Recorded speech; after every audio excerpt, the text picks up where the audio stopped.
Imagine an enemy you could not fight. Not a foreign army, not a disease, but the land itself turned hostile.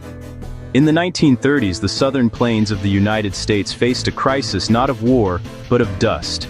A fine, dark powder that invaded every home and life. The Dust Bowl became a decade-long nightmare when the sky itself seemed to fall. Dust was relentless, seeping through every barrier, coating food, beds, and lungs. Housewives fought a losing battle against the dirt. Children and the elderly suffered from dust pneumonia, a deadly new illness. Breathing became a struggle. People wore masks just to step outside. Farmers watched helplessly as the wind stole their topsoil, their future, carrying it away for miles. The sun vanished behind choking clouds, casting an eerie twilight even at noon. This was no ordinary natural disaster, it was a catastrophe people had unknowingly helped create. The Dust Bowl was a man-made environmental disaster, a harsh lesson in the consequences of ignoring nature's balance. A generation's dream of a new Eden became a slow-motion apocalypse of dirt and wind. The land, once a promise, had become the enemy. Before the dust, the Great Plains were a sea of resilient native grasses, their deep roots anchoring the soil for centuries. This ecosystem supported bison and Native American tribes who lived in harmony with the land. Then settlers arrived, lured by free land and the myth that rain follows the plow. Armed with steel plows and tractors, they tore up millions of acres of ancient grassland in the Great Plow-Up. Wheat prices soared during World War I, fueling a frenzy to convert prairie into farmland. For a while, the plains became America's breadbasket, and prosperity seemed endless. But in their rush, settlers destroyed the very roots that held the land together. Native grasses were replaced by shallow-rooted crops, dismantling a complex ecosystem in just decades. The soil, now exposed and vulnerable, baked under the sun. The stage was set for disaster. All it needed was for the rains to stop. The transformation was complete and dangerously unstable. The land's ancient balance had been broken. Disaster was only a drought away. In the summer of 1930, the rain stopped. Drought gripped the southern plains for nearly a decade, turning fields to dust.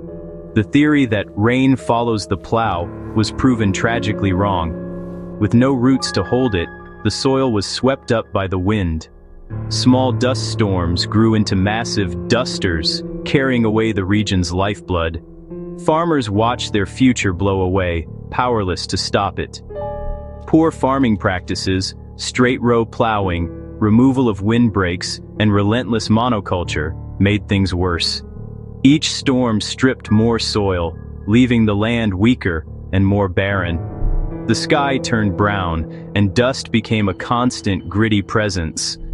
The dream of a farmer's paradise had become a wasteland. Human error and nature's fury had combined to devastating effect. April 14, 1935, Black Sunday, was the worst storm of the Dust Bowl. The day began calm, but by afternoon, a wall of black dust loomed on the horizon. It was a mile-high cloud, racing across the plains at 60 miles per hour, swallowing the sun. Darkness fell in the middle of the day, birds went silent, and people scrambled for shelter. Inside, families huddled as dust poured in, making it hard to breathe. For hours, the world was nothing but darkness, wind, and suffocating dirt. When the storm passed, devastation was everywhere, fields buried, cars half submerged in dust. Black Sunday broke the spirit of many who had tried to hold on. Reporter Robert Geiger called the region the Dust Bowl, a name that stuck. The storm was a turning point, hope faded, and many decided to leave. Black Sunday was more than a storm. It was the day the land's betrayal became undeniable. The Dust Bowl had a name and a nation's attention. The exodus began in earnest. The sky had truly fallen.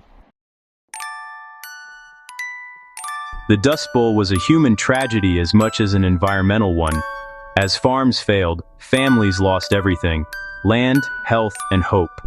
Hundreds of thousands became refugees, packing their lives into battered cars and heading west. Most came from Oklahoma, Texas, Arkansas, and Kansas, dubbed Okies, often with scorn. California, their promised land, offered little relief.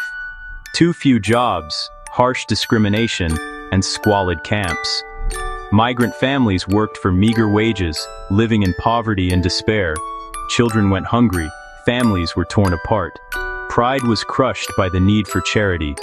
John Steinbeck's The Grapes of Wrath captured their struggle, bringing national attention to their plight. The Dust Bowl exodus remains a heartbreaking chapter of American resilience and loss. As the crisis deepened, the federal government under President Franklin D. Roosevelt took action. For the first time, the government accepted responsibility for the land's health, launching sweeping conservation programs as part of the New Deal. The Soil Conservation Service, led by Hugh Hammond Bennett, taught farmers new methods, contour plowing, terracing, and crop rotation, to save the soil. The Prairie States Forestry Project planted over 200 million trees as windbreaks, creating a great wall of trees from Canada to Texas. Farmers were paid to plant trees and retire damaged land. The Civilian Conservation Corps put young men to work restoring the land. Recovery was slow, requiring a shift in farming habits and attitudes. Gradually, the new methods worked. When rains returned in the 1940s, the land was better protected. Government intervention was crucial, not just for relief, but for building a sustainable future. The Dust Bowl changed how America viewed its land. Conservation became a national priority. The lessons learned shaped the future of American agriculture. The Dust Bowl is more than history. It's a warning for our time. It shows the dangers of ignoring environmental limits and the illusion that technology alone can conquer nature. The Earth is not an endless resource. It demands respect and understanding. Today, we know the risks of deforestation, overgrazing, and monoculture, lessons paid for in dust and suffering. As climate change brings new extremes, the Dust Bowl's story is more relevant than ever. Feeding a growing world strains our land. Short-term gains can lead to long-term disaster. The Dust Bowl urges us to think beyond profit, to the health of our planet. It's a story of humility. We are part of nature, not its master. The dust was both a product of the land and our own hands. If we ignore these lessons, we risk repeating the past. The health of our land reflects the wisdom of our choices.